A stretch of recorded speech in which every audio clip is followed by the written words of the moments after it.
Hey everyone, this is Ashley Ellenboss with Sky House Herb School and Apothecary, and today I'll be talking about three herbs you should take for spring, like three kind of must-have springtime herbs. Now, I did do a talk a few weeks ago on sort of herbal strategies for springtime, so you can listen to that if you want to learn a little bit more about detoxification. What is detox? How do we support that process in the body? But today we're really going to focus on three specific herbs and how to take them and why to take them. And the reason for this is I was talking with a friend the other day about intentionality and how if we live our lives without intention, life just takes other forces take over. And of course, we're not ultimately in control, so we all know that, but we do have a relative amount of control and say in how we live out our days and what our days look like. We were talking about how, growing up, at least in our houses, we didn't really have a modeling of what intentional living looked like. And I don't even think it's very common in our generation, but I think there's more awareness around what is intentional living. And one thing that intentional living helps us do is it helps us from number one, wasting time in doing things that just we don't love, that don't serve us, that are not, helpful or productive in some way for us. And it also steers us in a direction that's going to be more deeply soul fulfilling, right? If we live a life with more intentionality, we're more likely to do the things that really speak to us, that feed us, and that are not only supportive to us, because we all know this, when we're living our best lives, the people around us benefit. There was a great quote that I read this morning. Let me see if I can pull it up about attractiveness.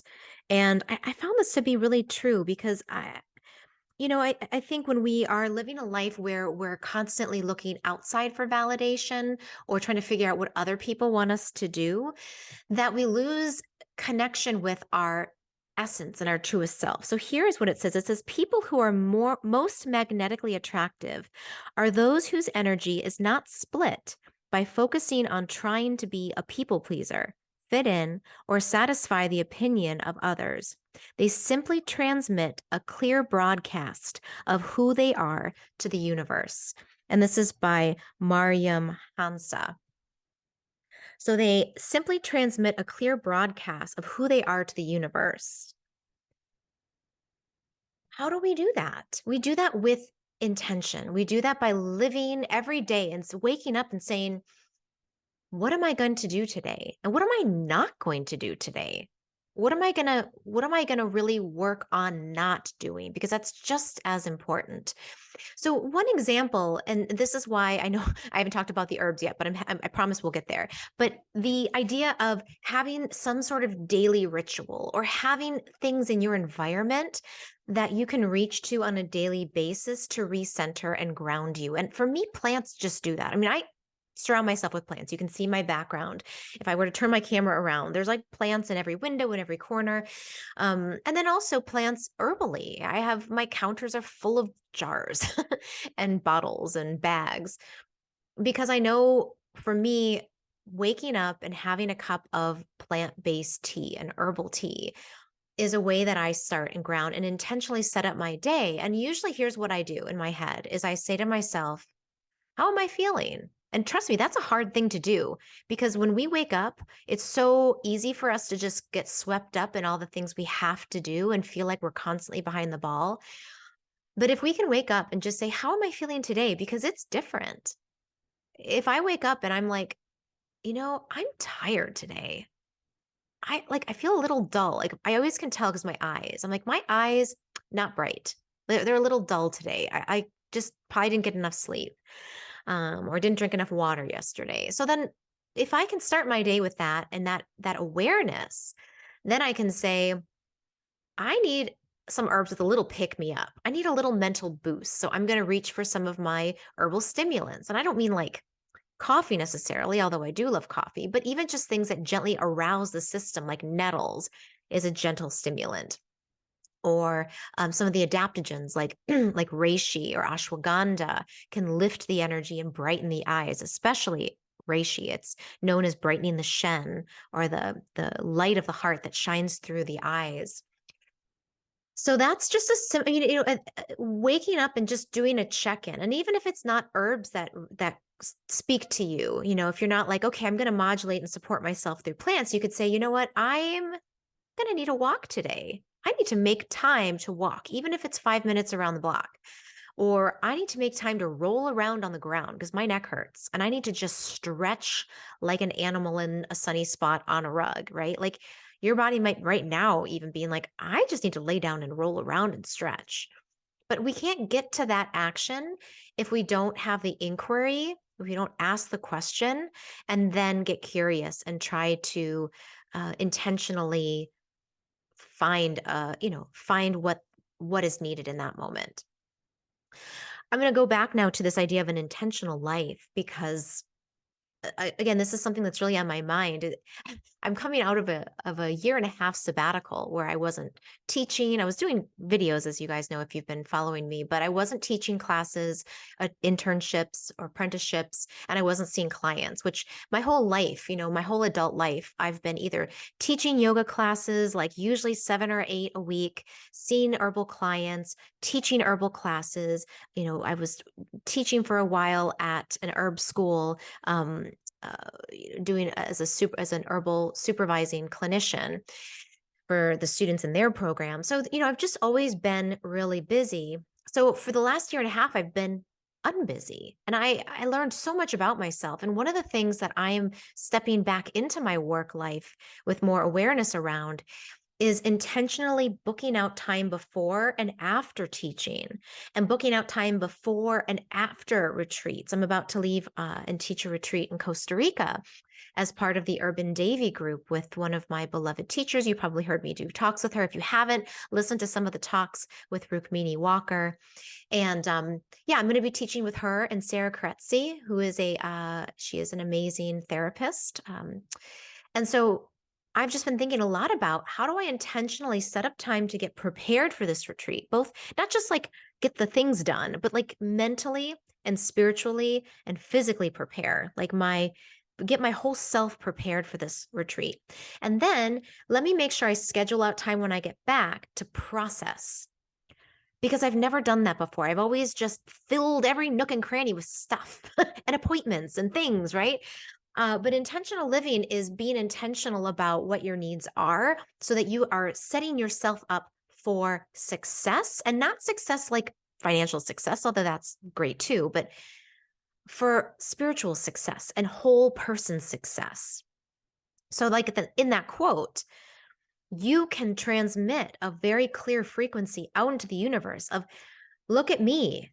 I'm not a crazy, psychotic, overwhelmed person who is being chased by, I'm being chased downhill by an avalanche of commitments I made that I shouldn't have, right? Like no one wants to be that person. So instead of falling into that trap of saying, how do I want to transmit who I am to the universe? Like who am I and how do I live my life every single day so that everyone I see at the grocery store, at the gym, at my children's school, at the workplace, wherever it is you're going, when you show up in those spaces, people say, look at that person. They're solid. That is a solid person. They are driving the ship. No one else is driving that ship. They are in charge. And not of the universe, but just of their ship. And like, that's when I am around someone who is fully in themselves and fully authentically living their life, I'm like, that person is attractive. And not attractive in an inappropriate way, but just energetically attractive. I am attracted to people who are living in that way. And I am always trying to do the same thing, like not because I want to be attractive, but because that is the best way I have found to operate and where I feel I'm at my best. And so, I'm hoping, and I'm guessing you all do too, right? Who doesn't want to wake up every morning being like, hello, world. It's me. I'm clocking in to do my thing in this beautiful world, to be the best person I can be, to support others, to be loving, kind, generous, to not stress other people out more than they're already stressed, to take my share of the load, to take care of my responsibilities, to take care of my health. I'm going to do everything that is necessary for me to be okay so that I can be a very high functioning member of this world. Well, hello, I do. That's what I want to contribute to the lives of my children, to the life of my husband, to the life of my extended family, to the life of my community here in Minnesota. I want to show up and be like, I'm taking care of myself. Let me engage with you in a way that's not going to deplete or shrink, but that's only going to be supportive of you in the capacity that I'm able to support. Right? Okay. All right. Now, the herbs. Maybe you're like, I don't even care about the herbs. I mean, the herbs are great, but the more and more I get into herbalism, and the more and more I get to live this life that I get to live, the more I just see the plants as just allies and helpers. So no plant is going to fix or give you that, give you that spark. No plant is going to take over and make the bed for you and do the laundry and go to the gym for you. But the plants can be there to nudge you in the right direction and to give you the support that you might need to help you live that kind of life. So let's talk about three herbs, three plants that I think are very helpful. And I want to say this as a disclaimer. You might not want to take all three. You might not need all three. You might just choose one. And I'm not saying that you have to do all three of these, but these are just three options that you might want to consider. The first one's nettles. I talk about nettles all the time. Nettles is the herb of the month this month. So you can listen to my throwback to 2 years ago when I recorded a talk on nettles that will be coming out soon. So you can listen to that, learn more about nettles. But here's what I want to say about this plant and why it's one of my top three herbs is it is a motivator. If you're feeling sluggish, if you're feeling like your system, especially after a long winter, is just sort of a little heavy and not running as smooth and not as vital, nettles is a gentle detoxifier and it moves the lymphatic fluids. It builds blood as well, so it's really high in iron. So it gives your blood a boost, which will give all of your body functions more vitality. It's also a very gentle laxative if you drink it with enough water, because if you don't drink nettles tea with enough water, you might get constipated because of the tannins. It's a little drying. But if you drink it with water, it's going to flush you out. It's also a diuretic, so it really works nicely on the kidneys and on the bladder to gently flush out as a diuretic, to cleanse out the waters of the body. And mentally, it's also really good at refreshing the mind. It's a spring cleanser. It grows up out of the muddy earth in the early spring, providing nourishment and shelter for all sorts of animals and creatures and insects. And it provides food for a lot of foragers, including us humans who are animal foragers as well. So here's how I'd recommend that you take it. Make it as an overnight herbal infusion. And you can start off kind of, not super strong. I like to take a high dose of nettles. You might want to start at about a quarter cup of dried nettles to about 3 cups of water. Pour the hot water over it, let it steep overnight or at least 6 to 8 hours. Then strain it and then drink that during the first half of the day. And the reason for that is just that you don't want to be up all night going to the bathroom. What you'll find that nettles will do is it is going to stimulate and start to move energy. It's going to move toxins out. It's also really good for allergies this time of year. It has quercetin in it, which is a histamine blocker. So there was just a student who was in the Roots and Spheres course who said she hasn't had to take any of her allergy medicines, and she has mast cell disease and POTS.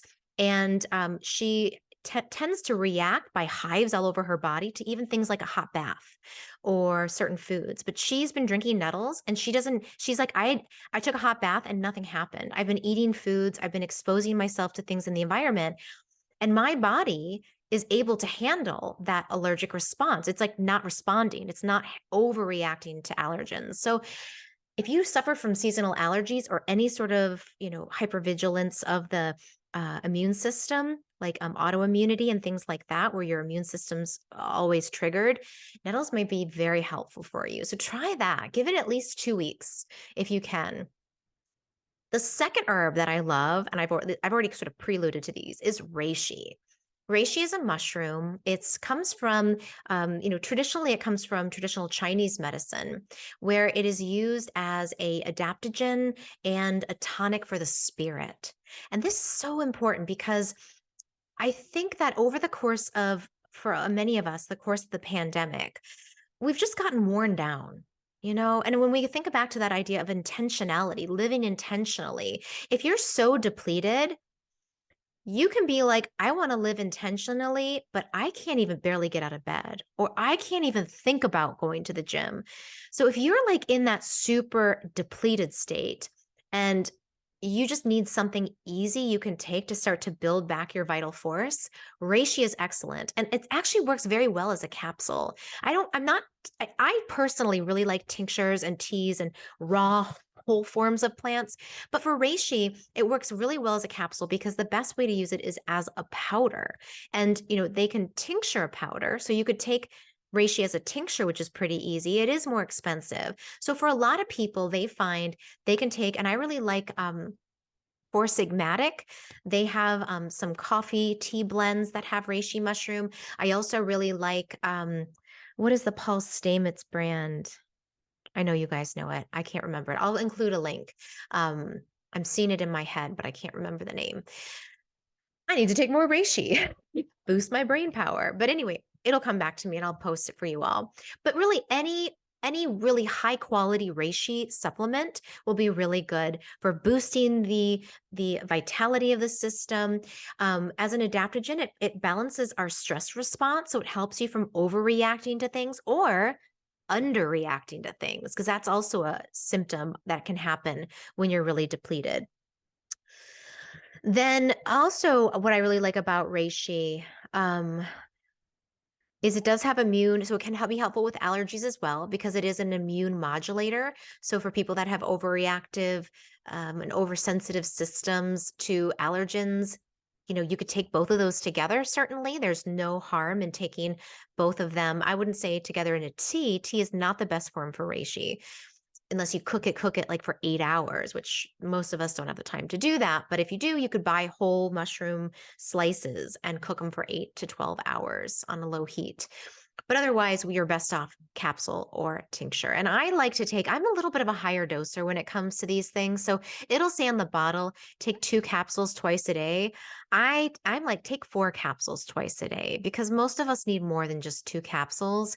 We really need to boost our system up. So give that a try. Then my third herb is a nervine spirit herb. That's a little bit more on the, mm, well, let's just say this. It's going to be an herb that is going to work a little bit more on the subtle body. Some of you might experience it more physically, but this is an herb that I just love. And it's one of those that when I think about it and when I taste it, I'm just like, you're a you're a bosom buddy. Like you and I, we're gonna live a long life together. And so this is mimosa. Mimosa tree, Albizzia julibressens. It is considered to be an invasive tree here in North America. It's native to Asia, and it has these little pinkish white little frond, like, oh, they're so cute. They're these like very fuzzy flowers. And the best form to take this plant in is as a tincture. And there's a specific one I'm going to recommend. And this is the reason why.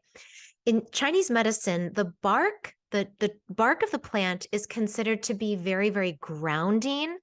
And this plant is a nervine, so it relaxes the nervous system.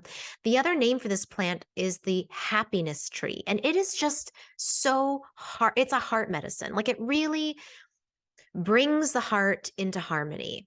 And if we want to live a life of intention, being in our heart is a pretty important step. And this plant puts you right into your heart. It really does. So the bark is considered to be it's it's very relaxing and grounding. And then the flowers are very mood brightening and uplifting. So, what I love about this one blend by a company called Planetary Formulas, it's a company that was created by Michael Tierra, who owns the East West School of Herbal Medicine in California. He makes this formulation based on the traditional Chinese formula, which is the bark and the flower together. So I'll include a link for that as well. But that one you can take, I know David Winston at Herbalists Alchemists, he has just I think he has just the flower. And that's good too, if you really want more of the uplifting energy. But I just personally, whenever I make it, sadly, they don't have this plant doesn't grow in Minnesota. But when I lived in Maryland, every spring I would make my own. I would cut some branches off of the trees, and then I would strip the bark off of the branches, and then I would take the flowers and just make big batches. So I think I just have a little bit left before it's gone. Maybe some of you who are on the East Coast could make me some and send it to me, and I will send you a gift in return. We can do an herb trade of some kind. I have lots of blue vervain everywhere here that I could send you. So let me know if you're interested in an herb swap, because I really love fresh mimosa flowers and bark. And for that one, you can take it, you can take it as drop doses. Sometimes I just keep it on my nightstand. And sometimes when I wake up, I'll just take 3 to 4 drops. But you can also take a full dropper full up to like 5 to 10 milliliters, which is about, 1 to 2 teaspoons full if it's like a higher therapeutic dose that you need. But I find that for me, that plant is so subtle that I really like taking 3 drops and just letting it sit on my tongue and just sitting with its medicine. So that's it for you guys. I hope this was an interesting conversation to listen to, and that maybe as you think about your own intentionality, I'm a huge fan of art these days. Like I do a lot of drawing and a lot of processing these days through art. So like I have got just pictures and images and notebooks, and I'm not an artist. I'm everything is very off, like if a real artist looked at it, they'd be like, your perspective's completely off and your colors are not right and your shading is blah. But I'm doing it because it's a processing tool. So if you want to exercise, maybe pull out some blank paper, take some colored pencils, and just draw out like what is the intentional life you want to live? What would a day look like where you're fully driving the ship or driving the car? Like what would it look like if you were in control of yourself and in taking responsibility for your needs? What would that look like, feel like, and how do you start to build into that? And how might one of these 3 plants be supportive for you in that process? Is there one that really stands out or a few that you think might be beneficial? So please like this video if it was helpful. Please subscribe. Tap that subscribe button, please, please. It really helps people find me, find my work, listen to these videos. And please share it with a friend if you found it to be helpful. And as always, I'm just so grateful to have you all as an audience so that I can share this wisdom and to get your feedback. So please leave your comments if there's anything you want to add or share about your experience. So till next time, bye everyone.